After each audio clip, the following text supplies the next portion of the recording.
সেয়া দাবীৰ ওপৰত আলোচনা কৰিছিলোঁ। প্ৰথম দাবী আছিলে আমাৰ বিদ্যালয় প্ৰাধিকৰণ, আৰু বিদ্যালয় প্ৰাধিকৰণ কৰিবলৈ আমি যি দাবী জনাই আহিছোঁ আগৰ পৰা, তেখেতসকলে বৰ্তমান যিখন এক্ট, এই প্ৰভিঞ্চিয়েলাইজ এক্টখনৰ দোহাই দি কৈছে যে যিখিনি আমাৰ ইলিজিবল হৈছে সেইখিনি আমি ইতিমধ্যে কৰিছোঁ, আৰু যিখিনি ইলিজিবল হোৱা নাই সেইখিনি ৰৈছে। আমি কৈছোঁ নহয়, দৰকাৰ হ'লে আইনখন মানে সংশোধন কৰি হ'লেও এই শিক্ষক কৰ্মচাৰীখিনিক আমি সেই কৰিব লাগে। আৰু যিহেতু আমি জানো যে বৰ্তমান অসমত 600খন ছেকেণ্ডাৰী লেভেলত এতিয়াও মানে বিদ্যালয় কম আছে। গতিকে এই আমাৰ বিদ্যালয় আছে 397খন। এই 397খন বিদ্যালয় তেওঁলোকে প্ৰভিঞ্চিয়েলাইজ কৰি এই আমাৰ যিটো মূল দাবী আৰু দীৰ্ঘদিনীয়া দাবী, এইটো আমি শেষ কৰাৰ কাৰণে কৈছোঁ। মন্ত্ৰী মহোদয়ে জনাইছে যে আমি দৰকাৰ হ'লে মানে নিজাকৈ আমি বিদ্যালয় প্ৰতিষ্ঠিত কৰিম।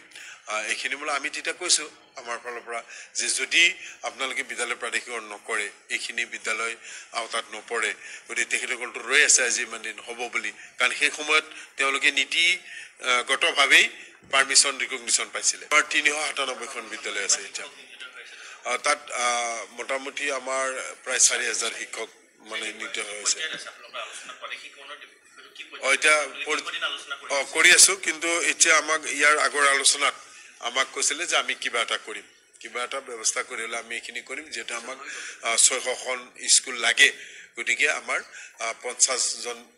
Minimum student. গতিকে এই যিহেতু নেকি আমাৰ কথাটোত সেই হোৱা নাই, তেওঁলোক একমত হোৱা নাই, গতিকে আমিও এই বিষয়টোত আমি একমত হ'ব নোৱাৰিলোঁ। দ্বিতীয়তে আমি আলোচনা কৰিছিলোঁ যে 13 আৰু 17 চনৰ যিখিনি ড্ৰপ টিচাৰ আছিল, অৰ্থাৎ ৰৈ যোৱা 21 চনত, 13 আৰু 21 চনত, সেই শিক্ষকখিনিৰ বহুখিনি জেনুইন টিচাৰ আছে। গতিকে তেখেতসকলে কৈছে যে তেনেকুৱা যদি জেনুইন কিবা আছে আমাৰ লগত যোগাযোগ কৰক, আমাক তথ্য দিয়ক। নহয়, প্ৰতিটো বিষয়ত আমি আশ্বস্ত নহয়। আমাৰ বহুকেইটা বিষয় ইতিমধ্যে আমাৰ এটা ডাঙৰ দাবী সমাধান হৈছে। এইটো অসম চৰকাৰক আমি সেই সময়ত ধন্যবাদেই দিছোঁ যে 2013 চনত প্ৰাধিকৰণ হোৱা শিক্ষক শিক্ষয়িত্ৰীসকলৰ পাৰ্মানেণ্ট ডিটেনশ্যন আছিলে, এইটো আমাক কৰি দিছে। আকৌ আমাৰ এই যিবিলাক DCRG, এই DCRGৰ ক্ষেত্ৰত, অৰ্থাৎ 2013 চনত যিখিনি প্ৰভিঞ্চিয়েলাইজ হোৱা বিদ্যালয়, এই শিক্ষক শিক্ষয়িত্ৰীসকল কোনো এজনেই 2004 চনৰ পিছৰ নহয়। মেক্সিমাম আমাৰ 2004 চনৰ আগত নিযুক্তি পোৱা, আৰু ইতিমধ্যে 193 গৰাকী শিক্ষক শিক্ষয়িত্ৰীয়ে মানে অৱসৰলৈ এই DCRG পাবলৈ সক্ষম হৈছে। সেই এডক মানে যেতিয়াৰ পৰা পাইছিলে তেওঁলোকৰ চাকৰিকাল তেতিয়াৰ পৰা গণ্য কৰিছে। এটা আমি আহ্বান জনাইছোঁ যে সেই 193 জনৰ লিখিয়াকৈ এডক পোৱাৰ পৰা আমাক চাকৰিকাল গণ্য কৰি DCRGৰ জৰিয়তে আমাক পেঞ্চনৰ ব্যৱস্থা কৰিব লাগে। আৰু এতিয়া বৰ্তমান আমাৰ বিষয়াবৰ্গৰ মানে মাজত এইটো ফাইল প্ৰচেচিং হৈ আছে, এটা আশাব্যঞ্জক আমি দেখা পাইছোঁ। গতিকে আৰু তাৰপিছত যে আকৌ আমাৰ আছিলে যি বিশেষকৈ আমাৰ যিখিনি খালী পদ 2013 চনত বা অন্য বিদ্যালয়ৰ যিখিনি খালী পদ, এই খালী পদখিনি তেওঁলোকে প্ৰচেচিং কৰি আছে। গতিকে অতি শীঘ্ৰেই নিযুক্তি দিব বুলি কৈছে। এইটো ৰিকুৱাৰমেণ্টবিলাক আনিছে জিলাবিলাকৰ পৰা, আৰু এতিয়া তেওঁলোকে প্ৰচেচিং কৰিব। প্ৰায় 8000 পোষ্ট মানে খালী আছে। আৰু যিখিনি আমাৰ IC হেডমাষ্টাৰখিনি লিবলৈ লৈছিলে, কিন্তু আমাৰ মাজৰ একাংশ বিজ্ঞান শিক্ষকে কি কৰি দিলে, তেওঁলোক নপৰাকৈ 27টা কেছ ৰুজু কৰি দিলে, আৰু সেইকাৰণে তেওঁলোকে দিব পাৰে। তথাপিতো আজি কৈছে যে আমি কেনেকৈ দিব পাৰি এই বিষয়ত চিন্তা চৰ্চা কৰি আছোঁ। তাৰপিছত যে আকৌ আমাৰ যিখিনি আমালগেমেশ্যন হোৱাৰ যিখিনি আমাৰ এই ইণ্টাৰমিডিয়েট পোষ্ট আছিলে, এই পোষ্টখিনিত বহুত টিচাৰ আমাৰ কি হৈ আছে, গ্ৰেজুৱেট টিচাৰে কাম কৰি আছে। গতিকে আমি পোষ্টটো আপগ্ৰেড কৰাৰ কথা কৈছোঁ। আৰু তেতিয়া কৈছে তেনেকুৱা যদি টিচাৰ আছে, তেতিয়াহ'লে আপোনালোকে শিক্ষা সেতুৰ জৰিয়তে আমাক এপৰ জৰিয়তে তথ্যখিনি দিয়ক। আনহাতে আমাৰ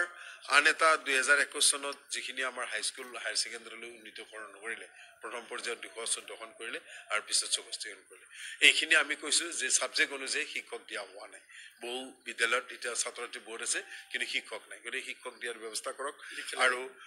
আৰু যিখিনি আমাৰ হেডমাষ্টাৰখিনিক প্ৰিন্সিপাললৈ আৰু সহকাৰী শিক্ষকখিনিক স্নাতকোত্তৰ শিক্ষক পদলৈ উন্নীত কৰিব, আৰু তাৰে কাম কাজ চলি থকা বুলি কৈছে। গতিকে চলি আছে। আৰু লগতে আমাৰ আৰ্ণ লিভটো আমি বহুত মানে দিনীয়া দাবী। এইটো আমাৰ 10 দিনৰ পৰিৱৰ্তে আমাক 30 দিন দিয়াৰ দাবী জনাই আছো এই ক্ষেত্ৰত কৈছে আপোনালোকে যদি কৰবাত হেৰি পায় তেনেকুৱা উদাহৰণ পায় বা তথ্য পায় আমাক দাখিল কৰক আৰু এইটো বিষয়ত আমাৰ মুখ্যমন্ত্ৰীৰ পৰ্যায়ত কমিটি এখন গঠন কৰি দিছে মুখ্যমন্ত্ৰীয়ে গতিকে তাৰ লগত আমাক যোগাযোগ কৰে এইফালে আমি আন এটা ডাঙৰ দাবী মানে জনাইছো যেটো বৰ্তমান আমাৰ প্ৰয়োজন যে ডিজিটেল ইণ্ডিয়া বনাবলৈ গৈ আছে কিন্তু বিদ্যালয়বিলাকত কম্পিউটাৰ শিক্ষক আৰু কম্পিউটাৰৰ ব্যৱস্থা নাই গতিকে এইটো কেনেকৈ সম্ভৱ হ'ব আমি কৈছো যদি এতিয়া এজন প্ৰধানে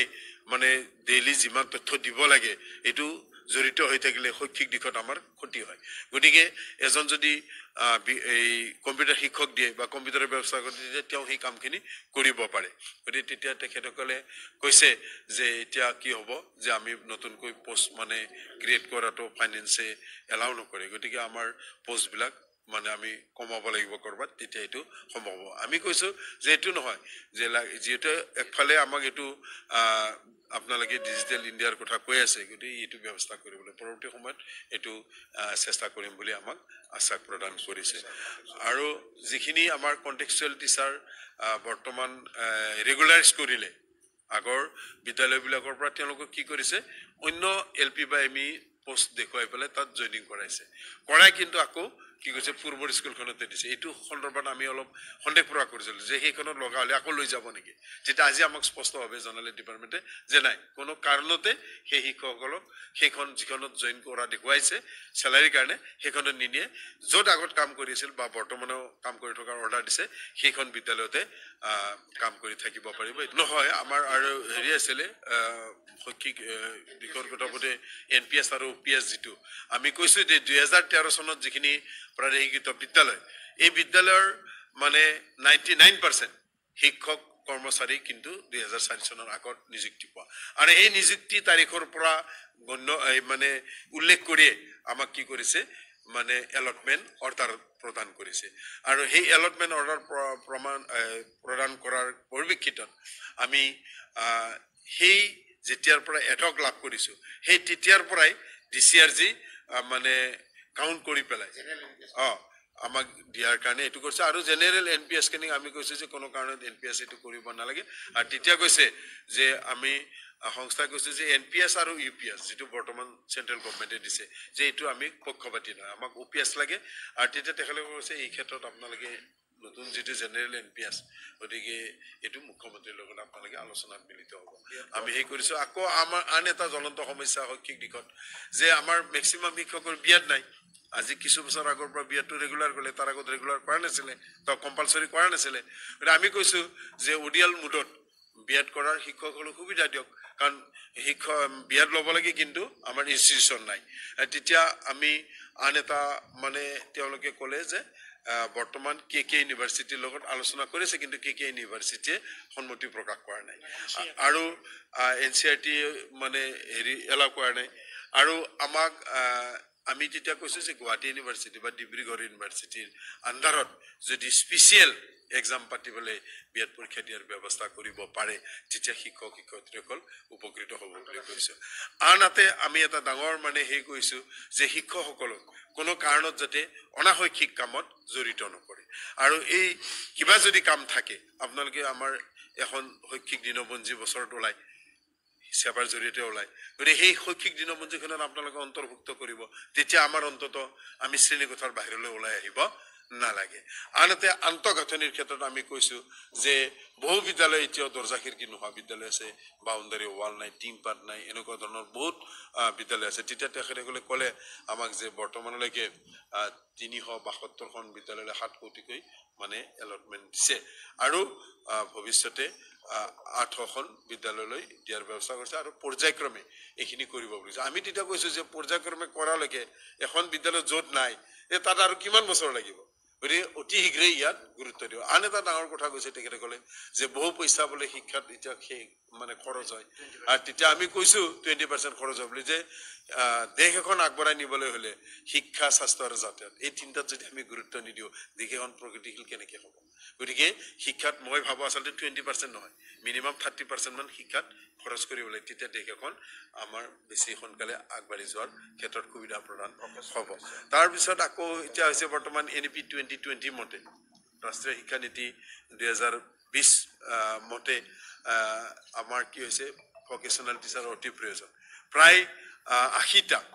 80টা ভকেশ্যনেল ছাবজেক্ট আছে কিন্তু সেই অনুপাতে শিক্ষক নাই গতিকে সেই শিক্ষক নহ'লে ছাত্ৰ ছাত্ৰীসকল কেনেকৈ উপকৃত হ'ব গতিকে সেই ক্ষেত্ৰত ছাত্ৰ ছাত্ৰীসকল উপকৃত হ'বলৈ হ'লে এই তেনেকুৱা বিষয় মানে শিক্ষক আমি কি দিব লাগিব নিয়োগ কৰিব লাগিব আৰু তেওঁলোকে কৈছে যে ইমান শিক্ষক দিয়াটো অসম্ভৱ তেতিয়া আমি কৈছোঁ অসম্ভৱ হ'লে মানে কি যিহেতু 80টা মানে বিষয়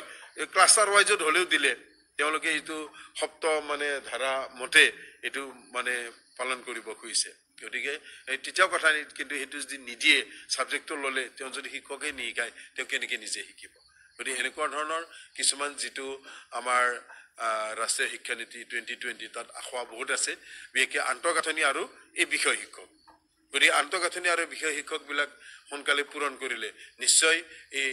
ৰাষ্ট্ৰীয় শিক্ষানীতি 2020টো সফল হ'ব আৰু টিউটৰ শিক্ষকসকলক আমি কৈছোঁ যে এইটো মানে চেঞ্জ কৰিব লাগে বা হেৰি কৰিব লাগে